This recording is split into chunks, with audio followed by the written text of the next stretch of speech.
हाँ जी बेटा, स्ट्रेटेड जो मसल फाइबर्स रहते हैं हम उनका स्ट्रक्चर कर रहे हैं कि एक्चुअल में जो ये हमारी मसल्स रहते हैं जो हमारे विल के अंडर काम करते हैं उनका क्या स्ट्रक्चर होता है। देखो कई बार जो लाइनिंग में शर्ट्स आती है वो देखी है, लाइनिंग में जो शर्ट्स आते हैं उन पे क्या रहता है कि एक जो लाइनिंग रहती है वो कैसी रहती है, डार्क, एक जो लाइनिंग रहती है वो कैसी रहती है, लाइट। सिमिलर वे में जब हम हमारी इसी स्केलेटल मसल के स्ट्रक्चर को डिटेल में करेंगे तो एक बार ध्यान से देखना बेटा, जैसे वो शर्ट के ऊपर लाइनिंग रहती है ना, सिमिलर वे में ये लाइनिंग रहती है, आपको दिखाई दे रहा है। देखो अल्टरनेट बैंड है, एक बार डार्क है फिर जो बीच का हिस्सा है वो कैसा है, लाइट, फिर से डार्क है फिर बीच का हिस्सा लाइट है।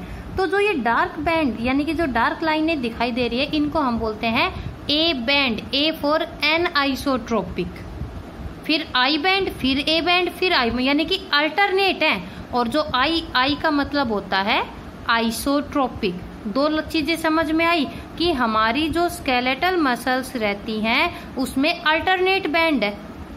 अल्टरनेट बैंड कैसे, देखो आपको ये दिखाई दे रही है बेडशीट, बेडशीट में एक बार ध्यान से देखना लाइनिंग है, यानी कि जो ये सिंगल सी लाइन चल रही है सिर्फ इसको देखो, देखो एक बार ये डार्क फिर बीच में लाइट है, फिर डार्क है, फिर लाइट है, फिर डार्क है, फिर लाइट है।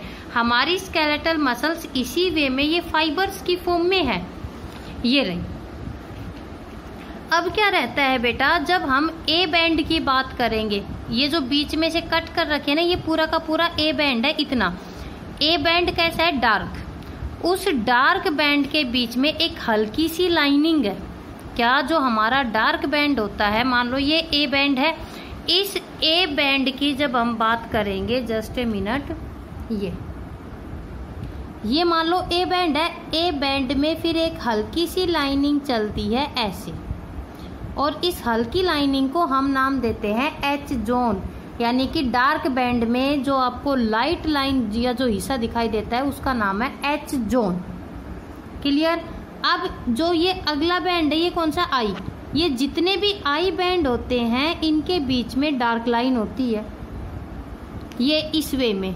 फॉर एग्जाम्पल मैंने ये मसल बनाई, ठीक है, ये कौन सा है, ये डार्क बैंड है, फिर लाइट बैंड है, फिर डार्क बैंड है, फिर लाइट बैंड है, और फिर से एक डार्क बैंड, ऐसे।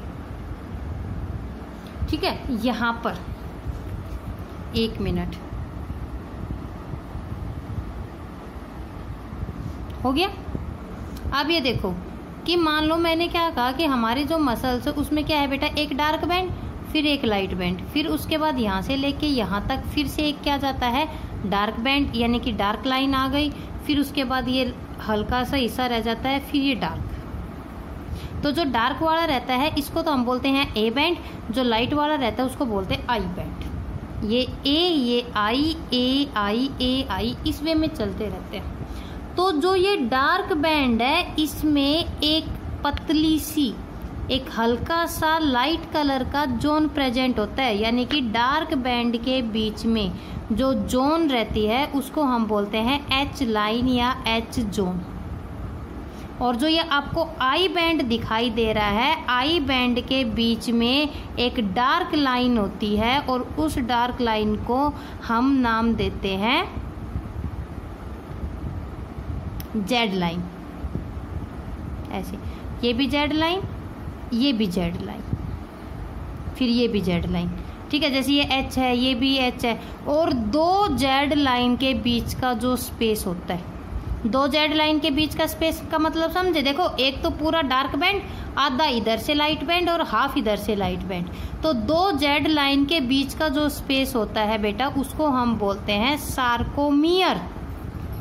क्या नाम दिया, sarcomere. Sarcomere is the structural and functional unit of our muscles. हमारी मसल्स कॉन्ट्रैक्ट होती हैं और रिलैक्स होती हैं, उसमें हेल्प करता है सार्कोमियर। और ये सार्कोमियर कुछ और नहीं है, दो जेड लाइन के बीच के स्पेस को। तो देखो दो जेड लाइन का क्या मतलब हुआ, दो जेड लाइन के बीच में यहाँ से लेके यहाँ तक, यहाँ पर, तो यानी कि एक सार्कोमियर, एक सिंगल सार्कोमियर में एक कंप्लीट ए बैंड आता है और दो हाफ क्या आते हैं, आई बैंड आते हैं। अगर अब सिर्फ इस सार्कोमियर को हम और एक्सपेंड करके देखेंगे तो ये इस वे में है। ये देखो हाफ इधर का आई बैंड है, हाफ इधर का, और बीच में है ये पूरा का पूरा डार्क। अब शो हुआ तो ये भी जेड लाइन और ये भी जेड लाइन। अब क्या बताया था कि जो ये डार्क बैंड होता है इसके बीच में एक हल्का सा एक और एरिया होता है, उसको बोलते हैं एच जोन। और अगर इस एच जोन के और अंदर जाके देखेंगे तो इसमें फिर से एक लाइनिंग रहती है जिसको कि हम बोलते हैं एम लाइन। क्यों पढ़ा रहे हो मैम? खास कारण नहीं है, जो आपको याद करना है वो है ये सार्कोमियर, कि दोनों आई बैंड के बीच में जेड लाइन होती है और दो जेड लाइन के बीच का जो स्पेस होता है उसको हम क्या नाम देते हैं बेटा? क्या नाम देते हैं? सार्कोमियर। क्लियर? अब देखो, जब इस सार्कोमियर की बात आती है तो इसमें दोनों फिलामेंट है। कौन कौन से? ये थिन फिलामेंट भी है और इसके अलावा ये थिक फिलामेंट भी है। क्यों हम इन फिलामेंट का नाम पढ़ रहे हैं बेटा? जो आपको ये थिन या थिक जो ये फिलामेंट दिखाई दे रहे हैं, मायो, मायो मतलब मसल्स के फिलामेंट, मायो टर्म होती है मसल, इन्हीं फिलामेंट में होती है प्रोटीन। हमारे थिक फिलामेंट की जब बात आती है, ठीक है, जो डार्क बैंड में कैसे फिलामेंट होते हैं? थिक। इसकी जो प्रोटीन होती है उसको हम नाम देते हैं मायोसिन। थिक वाली प्रोटीन को क्या बोलते हैं? मायोसिन। और जो थिन मायो फिलामेंट होते हैं उसकी प्रोटीन को बोलते हैं एक्टिन, ट्रोपोमायोसिन और ट्रोपोनिन। इनके सेपरेट फंक्शन हम पढ़ेंगे फिजियोलॉजी में। लेकिन एक चीज हमेशा याद रखना, मसल्स की जब कॉन्ट्रैक्शन और रिलैक्सेशन होती है, एक्टिन और मायोसिन, जैसे ही एक्टिन और मायोसिन एक दूसरे के साथ बाइंड होती हैं, दे फॉर्म द एक्टोमायोसिन। किसको बना देती है? एक्टोमायोसिन को। और मसल्स क्या कर जाती है? कॉन्ट्रैक्ट। मसल कॉन्ट्रैक्शन की कंप्लीट थ्योरी हम पढ़ेंगे हमारे मस्कुलर सिस्टम के अंदर, ठीक है, जो 5th यूनिट जब करेंगे। अगला जो ये आपको डायग्राम दिखाई दे रहा है ये होती है हमारी स्मूथ मसल्स। इनको डिफरेंस बनाते हुए जब याद करेंगे या पढ़ेंगे तब ज्यादा इजी हो जाता है। वो थी ट्यूब लाइक, ये कैसे होती है? Spindle shape. वो थी मल्टी न्यूक्लिएटेड। लेकिन इनको ध्यान से देखना बेटा, हमारे जो ये स्मूथ मसल्स रहती हैं ये कैसी रहती हैं? एक सिंगल न्यूक्लियस है, सेंटर में प्रेजेंट है। कहाँ कहाँ? इसोफेगस का जो नीचे वाला हिस्सा होता है, stomach, intestine, lung, urinogenital track, urinary bladder, blood vessels, iris of the I, skin dermis और हेयर की एरेक्टर पिलाई मसल्स। जहाँ भी हमारा कंट्रोल नहीं रहता वहाँ पर हमें कैसी मिलती हैं? ये स्पिंडल शेप स्मूथ मसल्स मिलती है। न्यूक्लियस इनका होता है ओवल। कोई सार्कोलेमा यानी कि इनके ऊपर कोई भी प्लाज्मा मेम्ब्रेन नहीं होती। इस चीज का ध्यान रखना। क्या फंक्शन है बेटा? जो ये मसल्स आपको दिखाई दे रही हैं, they help in peristalsis. Peristalsis का मतलब होता है involuntary movement of the smooth muscles. Clear? अगर इन्हीं मसल्स की हम बात करें तो ये दो टाइप की होती हैं, सिंगल यूनिट और मल्टी यूनिट। क्या? कि जो ये इनवॉलेंट्री मसल्स होती हैं ये दो टाइप की हैं, सिंगल यूनिट मसल्स और इसके अलावा मल्टी यूनिट। देखो, सिंगल यूनिट का मतलब है कि जितने भी मसल फाइबर्स हैं वो एक यूनिट की तरह यानी कि यूनिटी में काम करते हैं एक साथ मिलके। मल्टी का मतलब है कई सारे, और वो काम कैसे करती हैं? अलग अलग, इंडिपेंडेंटली जब वर्क करती हैं उसको हम बोलते हैं मल्टी यूनिट स्मूथ मसल्स। यानी कि यहाँ पर उनके बीच में कोई कांटेक्ट नहीं है, लेकिन यहाँ पर जितने भी मसल फाइबर्स हैं सारे एक दूसरे के साथ क्लोजली लिंक्ड होते हैं। तीसरी जो लास्ट मसल आती है इस मस्कुलर टिश्यू में उसको हम नाम देते हैं कार्डियक मसल्स। हार्ट और हमारी जो लार्ज ब्लड वेसल्स होती हैं जो कि हमारे हार्ट में एंटर करती हैं या वहाँ से रिमूव होती हैं, they are known as the cardiac muscles. उनकी मसल्स को क्या बोलते हैं बेटा? Cardiac muscle. इन फाइबर्स को एक बार ध्यान से देखना, ये जो मसल्स रहती हैं ये दोनों के कैरेक्टर्स रखती हैं, वॉलेंट्री वाले के भी और इनवॉलेंट्री वाले के भी। कैसे? अनस्ट्रिप्ड और स्ट्रिप्ड दोनों के कैरेक्टर है।